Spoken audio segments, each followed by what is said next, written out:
Hello dear students. आज हम Europe के प्रमुख फसलों यानी मेन एग्रीकल्चरल क्रॉप्स के बारे में पढ़ेंगे। पिछले वीडियो में हमने यूरोप का जो आर्थिक आधार था, इकोनॉमिक बेस था, उस टॉपिक को स्टार्ट किया था। और इकोनॉमिक बेस में अपन ने जो यूरोप के कृषि प्रदेश थे उनके बारे में जाना था, और उनके अंतर्गत उन प्रदेशों के में किस प्रकार की कृषि या किस प्रकार की फसलें उत्पादित की जाती हैं उसके बारे में जाना था। आज हम यूरोप कॉन्टिनेंट के जो मुख्य एग्रीकल्चरल क्रॉप्स हैं उनके बारे में जानेंगे। देखिए, प्रमुख जो क्रॉप्स हैं, मेन क्रॉप्स या हम कहते हैं प्रमुख फसलें हैं, उनमें सबसे पहले हम लेते हैं गेहूं की फसल को। देखिए, यूरोप विश्व के कुल गेहूं उत्पादन का प्रायः आधे से अधिक गेहूं उत्पन्न करता है। सुदूर पूर्व दक्षिणी भाग के अतिरिक्त प्रायः समस्त यूरोप में गेहूं की कृषि की जाती है। केवल जो एक्सट्रीम जो सदर्न पार्ट है यूरोप का, उसके अलावा सब जगह गेहूं की खेती की जाती है। यूरोप के प्रमुख गेहूं उत्पादक क्षेत्रों की अगर हम बात करें तो देखिए, इसके अंदर सबसे पहले आता है दक्षिणी रूस। दक्षिणी रूस में काली मिट्टी पाई जाती है और गेहूं की कृषि के लिए सर्वोत्तम है, क्योंकि इस मिट्टी में जीवांश पर्याप्त मात्रा में पाए जाते हैं। दूसरा जो गेहूं उत्पादक क्षेत्र है वो भूमध्य सागरीय प्रदेश है, यानी जो भूमध्य सागर के आसपास का जो यूरोप का क्षेत्र है वो रीजन। भूमध्य सागरीय प्रदेश के अंतर्गत फ्रांस, स्पेन और इटली आते हैं, और यहाँ पर भी गेहूं उत्पादित होता है। तीसरा गेहूं उत्पादक देश है उत्तर पश्चिमी यूरोप। देखिए, इसमें जर्मनी का दक्षिणी मैदान विशेष रूप से आता है, और जर्मनी का जो दक्षिणी मैदान है वो गेहूं उत्पादन के लिए विशेष रूप से प्रसिद्ध भी है। चौथा गेहूं उत्पादक देश यूरोप का है डैन्यूब नदी का बेसिन। डैन्यूब नदी के बेसिन में रोमानिया, हंगरी और बल्गारिया आदि देश सम्मिलित हैं, और यहाँ पर भी गेहूं की अच्छी कृषि की जाती है। पूरे यूरोप का अगर हम वार्षिक उत्पादन देखें गेहूं का, तो वो लगभग 6.17 करोड़ के मेट्रिक टन के आसपास है।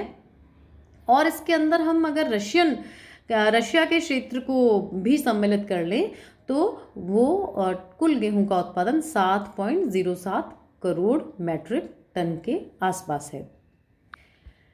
अगली फसल हम लेते हैं जौ।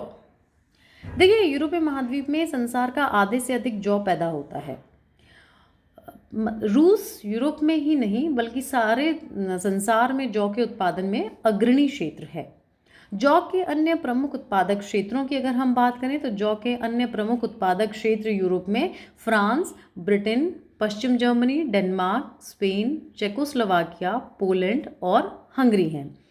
इनके अलावा Sweden, Ireland, Bulgaria, Austria, Belgium, Holland, Romania आदि देशों में भी जौ का उत्पादन किया जाता है। सबसे प्रमुख इसमें जौ के उत्पादन देशों में हम बात करें तो मेन रूप से आता है रूस। रूस जौ के उत्पादन में सबसे आगे है। यहाँ संसार का लगभग 20% जौ पैदा होता है।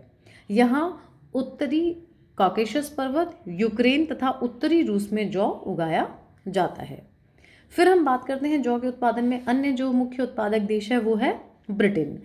इस देश में पूर्वी इंग्लैंड के मैदान में, आयरलैंड के दक्षिण पूर्वी भाग तथा स्कॉटलैंड के पूर्वी भाग में जौ की खेती की जाती है। आपको ध्यान रखना है, ब्रिटेन में पूर्वी इंग्लैंड के मैदान में, आयरलैंड के दक्षिण पूर्वी भाग और स्कॉटलैंड के पूर्वी भाग में जौ की खेती की जाती है। अब यहाँ जो जौ की खेती है उसके क्षेत्रफल की अब बात करें ब्रिटेन में तो लगभग 9 लाख हेक्टेयर जो से अधिक जो क्षेत्र है वहाँ पर जौ उगाया जाता है। यानी ब्रिटेन के कुल क्षेत्र में से 9 लाख हेक्टेयर क्षेत्र पर जौ की कृषि की जाती है, जिससे हमें हर साल 43 लाख मीट्रिक टन जौ प्राप्त होता है, या हम कह सकते हैं जिससे हर साल 43 लाख मीट्रिक टन जौ उत्पादित किया जाता है। अब अगला हम बात करें स्पेन की जौ के उत्पादन में, तो देखिए स्पेन में भी जौ की खेती की जाती है। यहाँ जौ का प्रति हेक्टेयर पैदावार लेकिन बहुत कम है, लेकिन इसकी खेती बहुत ज़्यादा अमाउंट में की जाती है। यानी बड़े क्षेत्र में की जाती है जौ की खेती स्पेन में, लेकिन जो पर हेक्टेयर प्रोडक्शन है अगर हम कंपेयर करें ब्रिटेन और रूस से तो वो काफ़ी कम है। ये कुल कृषिगत भूमि का लगभग 12% भाग है, यानी स्पेन का जितना टोटल एरिया है उसके 12% भाग पर जौ की कृषि की जाती है। और कुल क्षेत्रफल की अगर हम जो 18 लाख हेक्टेयर से अधिक इसके अंतर्गत आता है जिस पर जौ की खेती की जाती है। हालांकि जो पर हेक्टेयर प्रोडक्शन है वो काफ़ी कम है स्पेन में। नेक्स्ट फसल हम लेते हैं मक्का को। देखिए, यूरोप महाद्वीप में जहाँ लंबी ग्रीष्म ऋतु होती है, देखा जाए तो मक्का की खेती करते हैं, यानी जिन क्षेत्रों के अंतर्गत गर्मियाँ थोड़ी लंबी अवधि तक होती हैं वहाँ पर जौ की खेती की जाती है। यूरोप का जो क्लाइमेट है नॉर्दर्न पार्ट का, वो पूरा नॉर्मली बहुत ज़्यादा शीत वहाँ पर पड़ती है, तो मक्का केवल उन्हीं भागों में बोया जाता है यूरोपियन कॉन्टिनेंट के जहाँ पर गर्मी ज़्यादा पड़ती है। यूरोप में मक्का के क्षेत्र विस्तार की हम बात करें तो डेन्यूब के मैदानी भाग, दक्षिणी यूक्रेन, पो नदी घाटी और आइबेरिया प्रायद्वीप पर मक्का उगाई जाती है। डेन्यूब के बेसिन में हंगरी, रोमानिया, बल्गारिया, युगोस्लाविया देश सम्मिलित हैं। यानी डेन्यूब नदी के बेसिन में का जो विस्तार है वो हंगरी, रोमानिया, बल्गारिया और युगोस्लाविया में होता है। इसमें मक्का उत्पादन किया जाता है यहाँ पर, और यहाँ पर क्योंकि मक्के के लिए जो अनुकूलतम दशाएं हैं वो इस डेन्यूब नदी बेसिन के क्षेत्र में मिलती हैं, इसलिए यहाँ काफ़ी मक्का उत्पादित भी होता है। इसमें युगोस्लाविया और रोमानिया जो देश हैं डेन्यूब नदी बेसिन में, वो युगोस्लाविया और रोमानिया देश मुख्य मक्का उत्पादक देश हैं। इस क्षेत्र में मक्का की खपत भी अधिक है क्योंकि यहाँ के निवासी बहुत गरीब हैं और उनका जो मुख्य भोजन है वो भी मक्का ही है। ये देश अपना गेहूं निर्यात करके धन कमाता है और खुद मक्का का उपभोग करता है। तो ये वाला जो कंडीशन है मक्का का, वो उसका मेन रीज़न ये है कि वहाँ पर जो इनकम का लेवल है वो कम है, पॉवर्टी ज़्यादा है, और इसीलिए गेहूं बाहर निर्यात हो जाता है, एक्सपोर्ट हो जाता है, तो अपने लोगों के फीडिंग के लिए वो मक्का का उपभोग करते हैं। ये देश अपना गेहूं निर्यात करता है और इस देश में मक्का की खेती प्राचीन ढंग से की जाती है। दूसरी जो स्पेशलिटी हम बात करें तो बहुत प्राचीन ढंग से की जाती है। इटली के पो बेसिन, दक्षिणी यूक्रेन और आइबेरिया प्रायद्वीप पर भी मक्का की कुछ मात्रा में खेती की जाती है। नेक्स्ट फसल हम लेते हैं राई। देखिए, यूरोप का ये एक बहुत महत्वपूर्ण अनाज है, राई भी। अब गेहूं के बाद राई का ही स्थान आता है। संसार में राई के कुल उत्पादन का 65% यूरोप में पैदा होता है, जिसमें से 50% अकेला जो है वो रूस उत्पन्न करता है। रूस के अलावा यूरोप में राई का सबसे बड़ा उत्पादक देश क्या है? पोलैंड है। इसके अलावा Germany, Holland, France, Sweden, Norway, Czechoslovakia में भी राई बोई जाती है। यूरोप में उत्तरी विशाल मैदान पर राई का विस्तृत क्षेत्र है। ये इंग्लिश चैनल से यूराल पर्वत तक विस्तृत है। इसके अंतर्गत Holland, Denmark, Belgium, Germany, Poland और रूस के भाग सम्मिलित हैं। इस क्षेत्र के उत्तर में नॉर्वे, स्वीडन, दक्षिणी फिनलैंड तथा रूस के बाल्टिक प्रदेशों में भी राई उगाई जाती है। मैदानी क्षेत्र में दक्षिण की ओर और मध्य यूरोप में चेकोस्लोवाकिया, दक्षिणी जर्मनी, मध्य फ्रांस, ऑस्ट्रिया आदि देशों में भी राई की खेती की जाती है। पूरे यूरोप में रूस का जो अगर हम उत्पादन को देखें तो जो यूरोपियन रशिया वाला जो पार्ट है वहाँ पर सबसे ज़्यादा राई का उत्पादन होता है। ये क्लियर हो गया?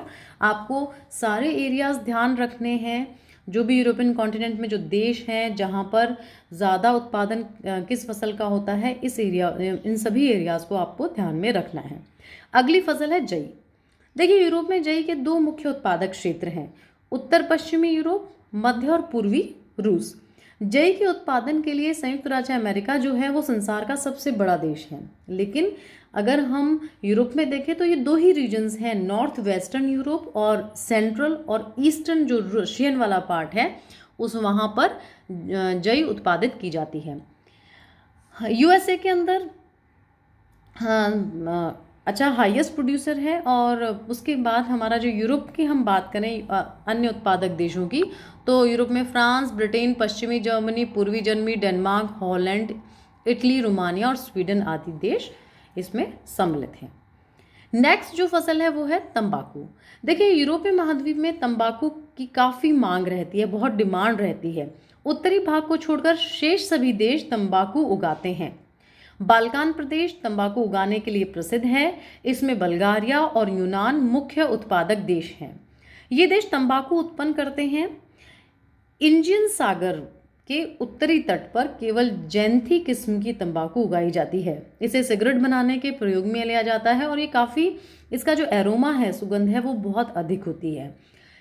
इसी से इसकी बड़ी मांग रहती है, क्योंकि बहुत ज़्यादा सुगंधित टोबैको मिलती है यहाँ पे, एरोमेटिक टोबैको मिलती है। इस कारण ये देश समस्त बढ़िया तंबाकू जो है इस देश की, वो यूएसए, हॉलैंड, ब्रिटेन, रूस आदि देशों को निर्यात कर दी जाती है और स्थानीय जो खपत है वो थोड़ी लो ग्रेड की टोबैको से पूर्ण की जाती है। रूस भी काफ़ी मात्रा में तंबाकू उगाता है। उसके बाद जर्मनी, इटली, फ्रांस, स्पेन भी तंबाकू उत्पादित करते हैं। अगर तंबाकू का वार्षिक उत्पादन को हम देखें तो यहाँ का जो वार्षिक उत्पादन है लगभग 5.9 लाख मीट्रिक टन है। नेक्स्ट जो मुख्य फसल है यूरोप की वो है आलू। यूरोप में आलू की कृषि का प्रचलन बहुत ज़्यादा है। हमने जब कृषि प्रदेश पढ़े थे तो उन कृषि प्रदेशों के अंतर्गत हमने जिन जिन क्षेत्रों को लिया था वहाँ की जब फसलों का हमने अध्ययन किया तो आलू लगभग हर देश में उगाया जाता है। रूस में यहाँ सबसे ज़्यादा आलू का उत्पादन होता है। इसके अलावा जर्मनी, पोलैंड, चेक गणराज्य, France, England, Ireland, Spain, Belgium, Holland, Sweden, Italy आदि देशों में भी आलू उत्पादित होता है। नेक्स्ट जो हमारा फसल आती है वो है फलों का उत्पादन। देखिए, यूरोप में विभिन्न प्रकार के फलों का उत्पादन होता है। भूमध्य सागरीय प्रदेश रसदार फलों के उत्पादन के लिए विश्व प्रसिद्ध हैं, यानी जो मेडिटेरेनियन रीजन्स हैं यूरोप के, भूमध्य सागरीय क्षेत्र हैं, वहाँ पर जो सिट्रस और जूसी फ्रूट्स हैं वो बहुत ज़्यादा उगते हैं, जिनमें मुख्य रूप से अंगूर की कृषि बहुत फेमस है, सर्वाधिक की जाती है इन क्षेत्रों में।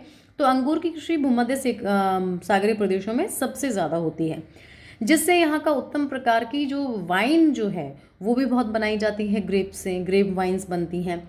या यूरोप में अंगूर की कृषि को हम देखें तो दक्षिणी फ्रांस, जर्मनी, ऑस्ट्रिया, यूनान, Hungary, Spain, Italy, Luxembourg, Switzerland, Yugoslavia में भी विशेषकर यह की जाती है।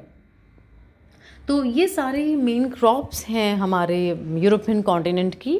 कई बार आपको क्वेश्चन पूछा जाता है यूरोपियन महाद्वीप में जो प्रमुख फसलें हैं उनका वर्णन कीजिए। तो हर क्षेत्र जो फसल है, गेहूं है, जौ है, मक्का है, तंबाकू है, ये सारी फसलें लिखनी हैं आपको और किन किन क्षेत्रों में ये पाई जा रही हैं उनका वर्णन करना है।